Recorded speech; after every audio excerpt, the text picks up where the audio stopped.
right, so exploring modern UI frameworks. Well, first, I just want to say thank you to everyone who makes this conference possible. All the people who spent, don't want to know how many hours you spent preparing this conference, so thank you very much. Also, thank you to everyone who's here and who's making this conference a great place to be. I'm really having a blast every single year when I come here, so I love meeting all of you and discussing with all of you, so thank you for all of that. Right, so hi, I'm Jules, and this is Coollab, so I am the developer behind Coollab. This talk is not about Coollab, it's going to be some context, but yeah, if you want to learn more about Coollab, feel free to come tomorrow at the workshop. So the talk, why did I spend the last 3 months of my life just exploring every single UI framework out there, comparing them, trying them, changing, never being happy? So what's the problem? Currently, Coollab is written with Dear ImGui. For those who know it, it's immediate mode UI library. I'm going to explain what it means later on, but it works very well. It's an amazing library. I love it. Don't get me wrong. Very easy to use, very powerful. You can do lots of things. Yeah, I know that Tixel is also using Dear ImGui. It's a great library. You can see it everywhere. So what's the problem? There's one problem with Dear ImGui. It's layouts. It's very not good at doing layouts. So if you want something simple like widgets below each other, it works perfectly fine. If you want them on a row, works fine. And that's it. Like if you want aligning to the right, even spacing, doing some more like complex grid things, it's not gonna work. Or basically what it means is you have to compute everything manually. So you have to compute the size, subtract the width, and compute how many items. It gets complicated. It takes a lot of time. And it worked for a while. But the thing that kind of made me want to change is I wanted to redesign our nodes menu. Currently, it looks like this. It's a big wall of text on the right, and it's overflowing the slides. It also overflows in the window in the real life. So it's been bothering me for a while, so I started redesigning it. You can see my beautiful drawings here. So basically, I wanted a very large layout. I wanted thumbnails for every effect. And one thing very important when you want... Oh, yeah, perfect. When you want to do that kind of layouts is you just want to spawn thumbnails, and as soon as they overflow and they would go outside the window, you want them to wrap on the next line automatically. And that's something you cannot do in ImGui, so I was like, okay, it's going to be very painful. Maybe it's time to use something else. Also, at the same time, I was finishing revamping our website. So I had spent a few months using React, and I really enjoyed it. And it made me realize that, yeah, there are some limitations in ImGui. And maybe it's time to switch. So my first approach was, I do not want to rewrite everything. It's a very, very long thing to do. And I heard about Clay. Clay is a very cool library. If you've not heard about it, there's some great videos about it. Basically, Clay is something that can go on top of any UI framework, and it's a layout engine. So it can do everything that's missing in ImGui. And what's very cool is then it isn't a standalone thing. It just gives you a list of rectangles and where to place them on the screen. And so, for example, I tried in 1 hour, I had an ImGui version of Clay. And I just drew rectangles with ImGui, drew images, drew text. And that's basically everything that Clay needs you to do. And you can make different. So worked very well for I had a prototype running in 1 hour, and I could just have been done and not make this talk. What the problem is Clay is very recent, and it was missing some essential features that I needed, especially like wrapping when you overflow and move it to the next line.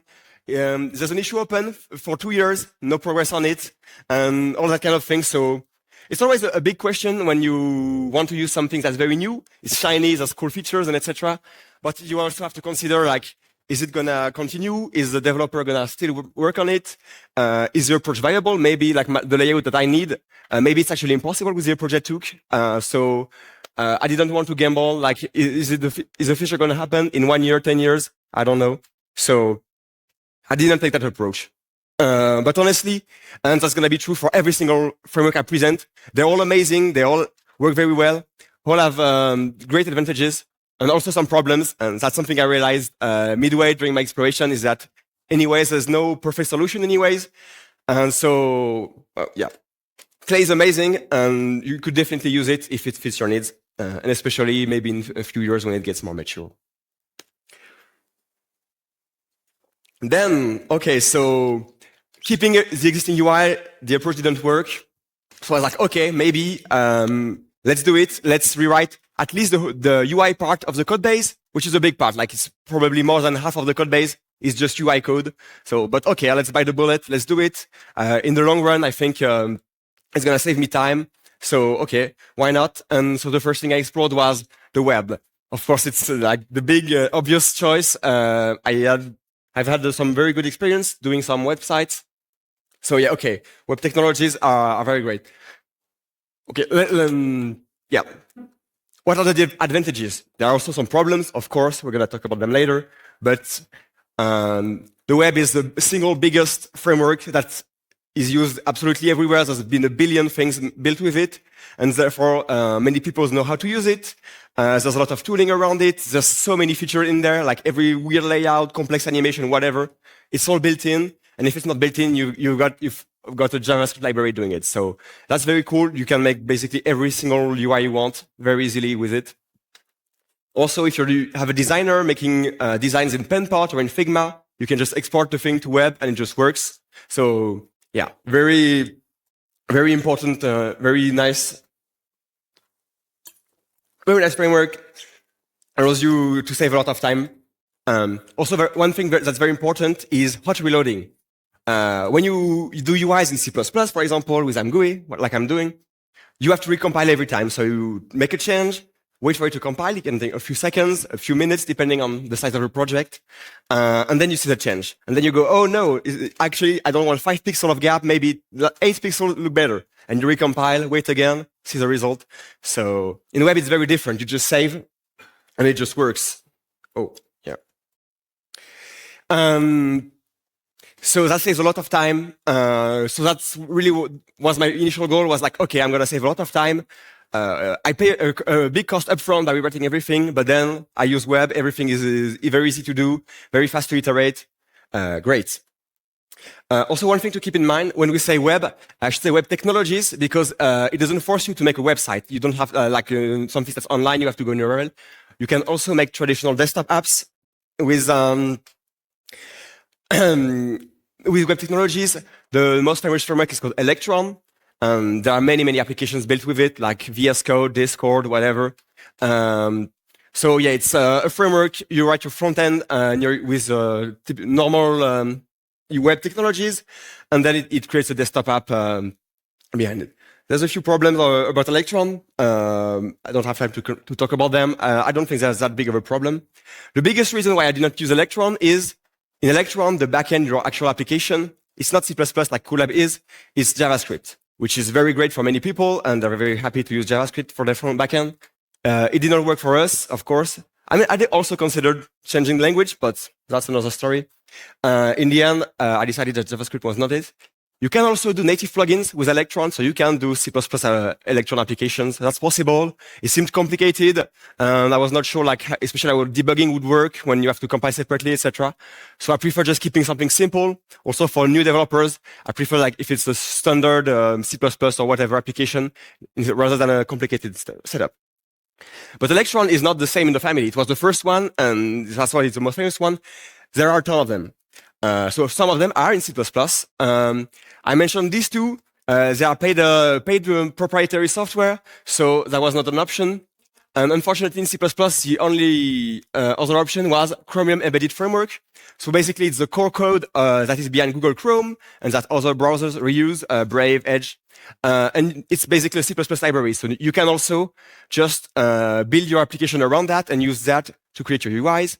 I know that Graphite, that's what they use. So this is definitely possible. It's not as simple as Electron, because Electron puts a lot of glue on top of it and a nice framework to make a full-featured application immediately. Ceph is lower level, but definitely possible. That would definitely have been an approach I could have taken. But that's not the one.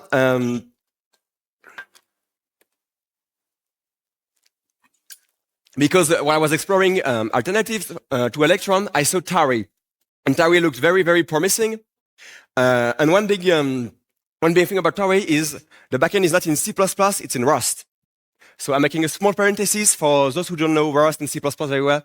So Rust is basically a modern version of C++. Like it's the same kind of language, very low level, very performance heavy. So very perfect for all the software. If you don't know C++, mostly all the software you will see at LGM, most of them are in C++. It's really like the go-to for like low performant applications.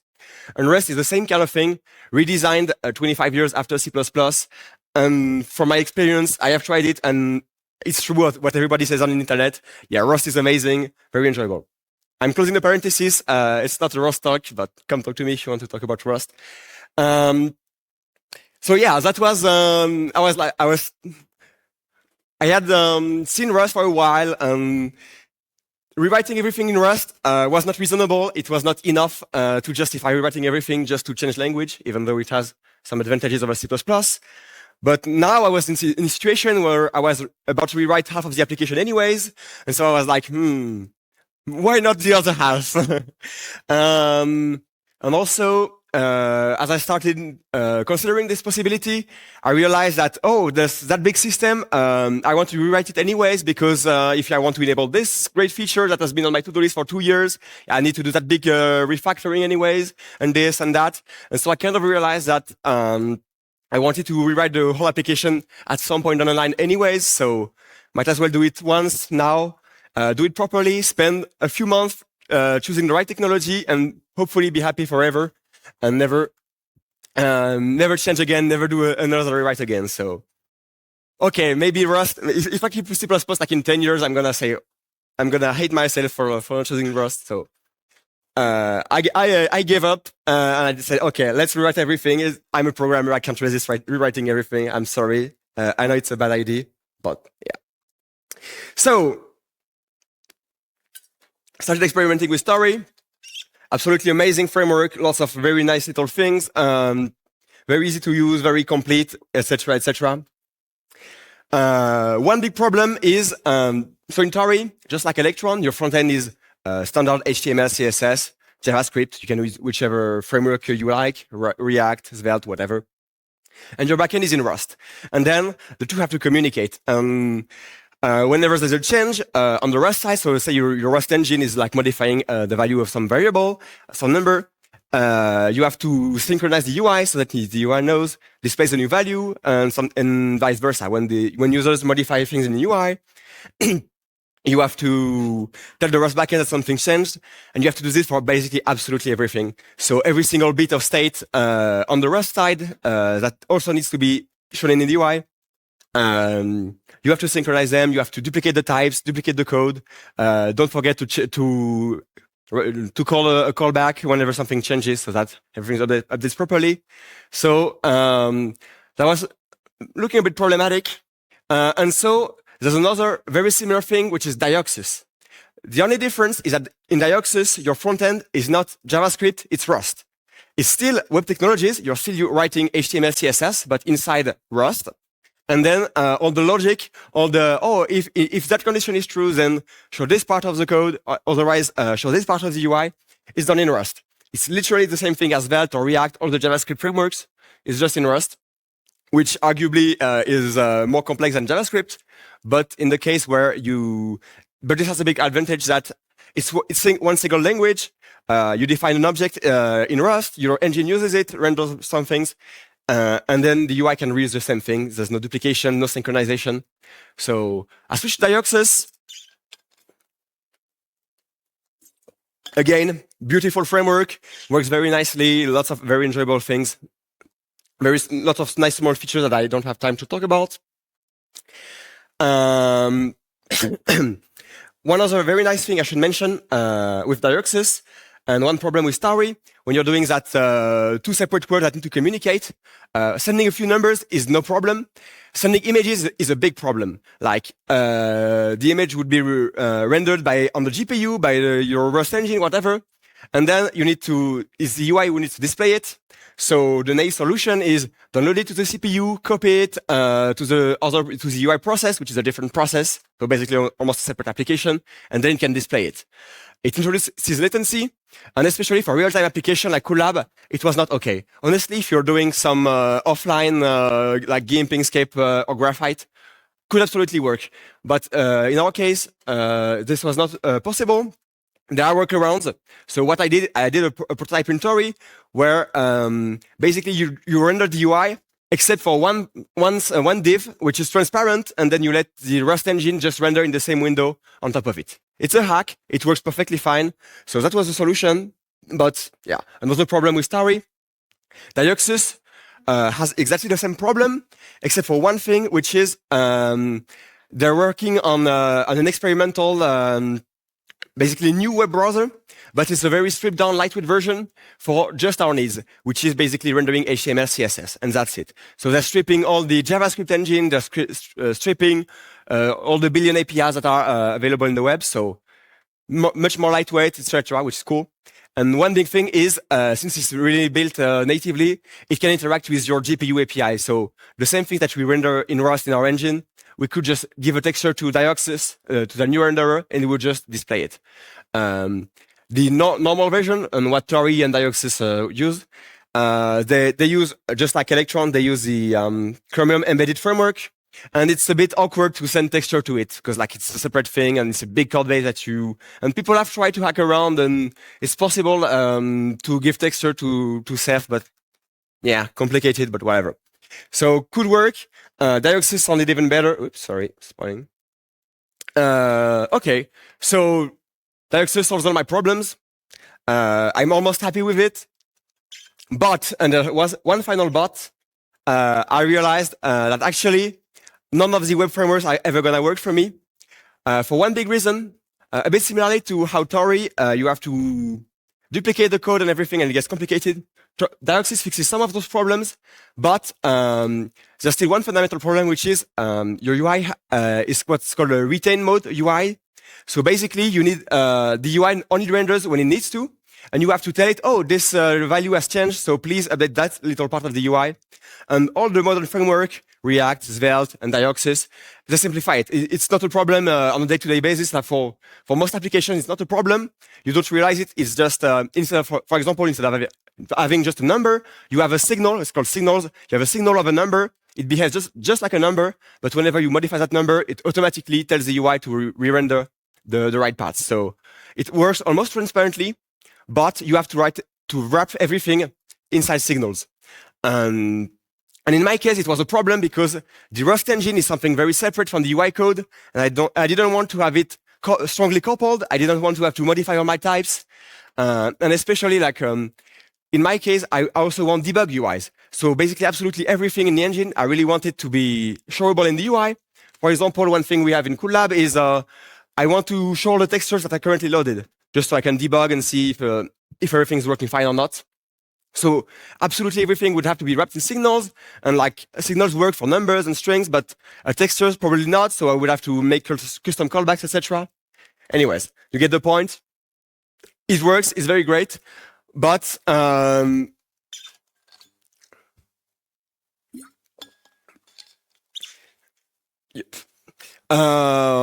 but it's annoying in my case for my architecture, where I really wanted to have a separate library that doing the rendering.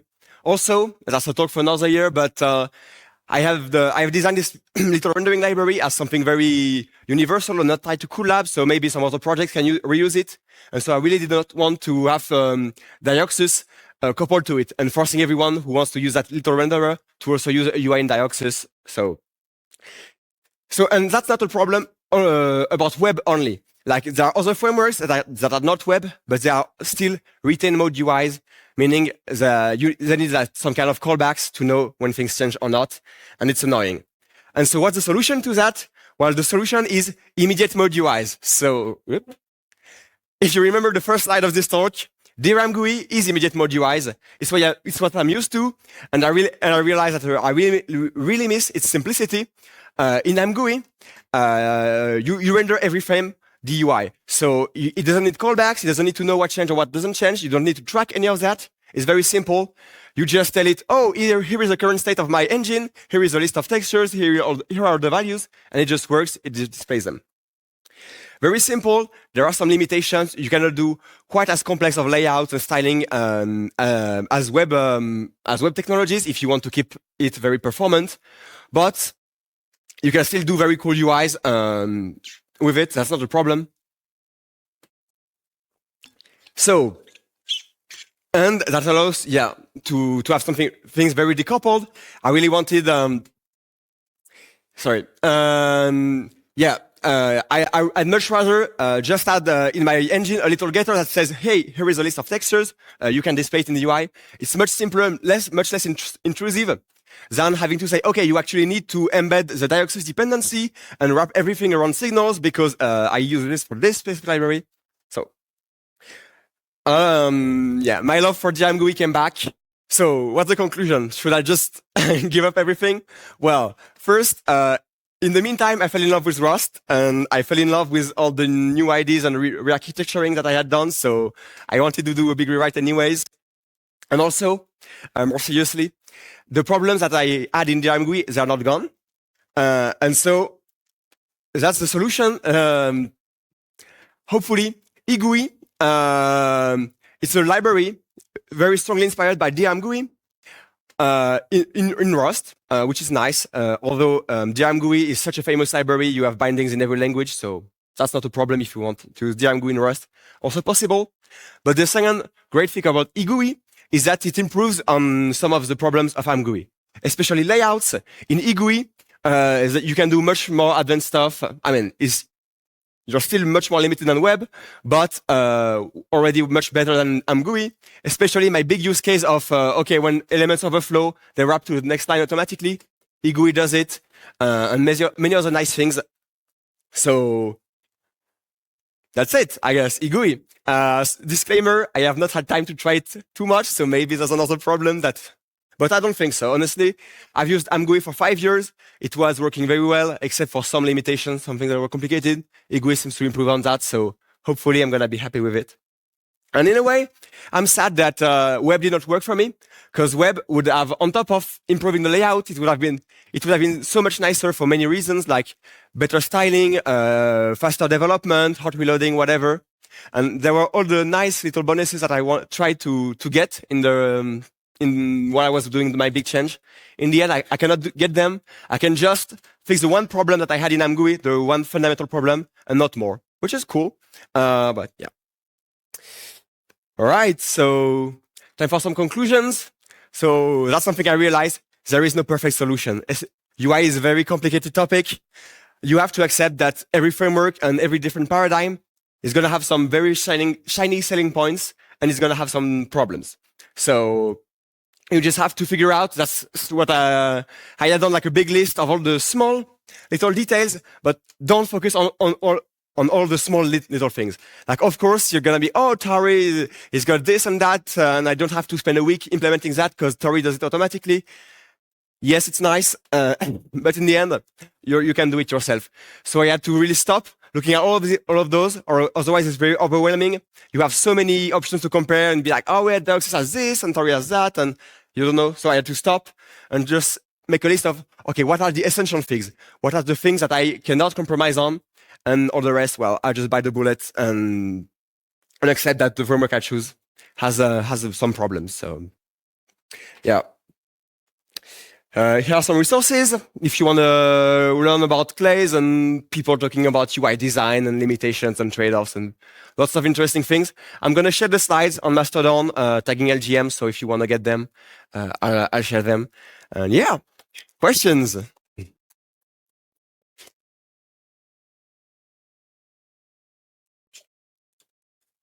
Yeah.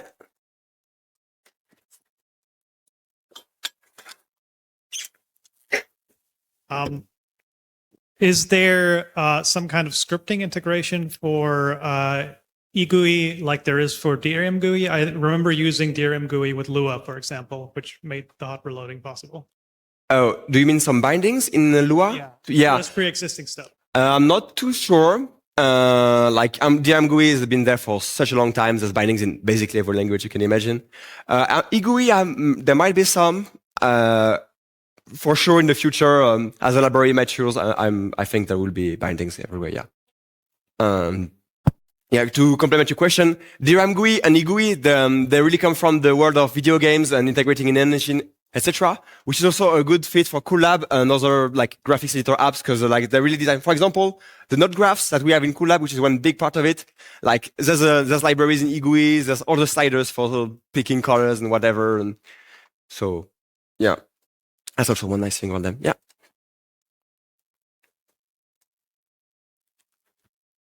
Thanks for the talk. Why not Qt or GTK? Yeah. GTK, I don't know. Qt, I have never tried. I have the impression that it's a bit old and complicated. And so I might be wrong. I know one thing in the same vein, Juice, that I use a lot at work. I really think we can do better nowadays, and I really think so. There's no perfect solution, and there's some fundamental problems. But I think Juice and other frameworks also have like some complexities that is accidental, and I think we can do better. So that's my humble opinion. Yeah, I'm not too sure on that take, honestly. Except Juice, I don't like Juice. Sorry, I tried it.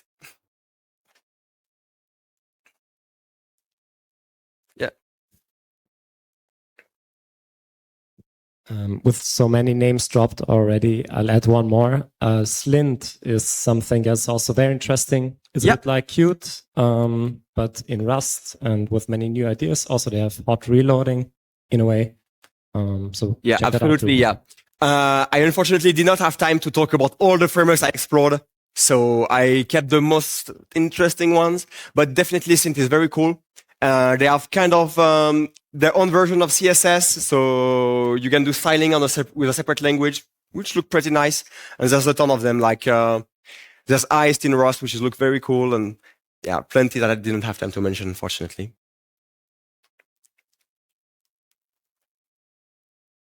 You seem to have hit the nail for the different toolkits. So maybe one more question, and then let's continue the discussion in the break, yeah? So in terms of web UI, I've been kind of experimenting and investigating similar things for similar reasons in this sort of similar UI. One thing I was looking at, and I'm curious, you're talking about synchronizing state between the browser view and the application. And I was looking recently at something like HTMX and the idea of having completely stateless browser side. Did you look at that at all?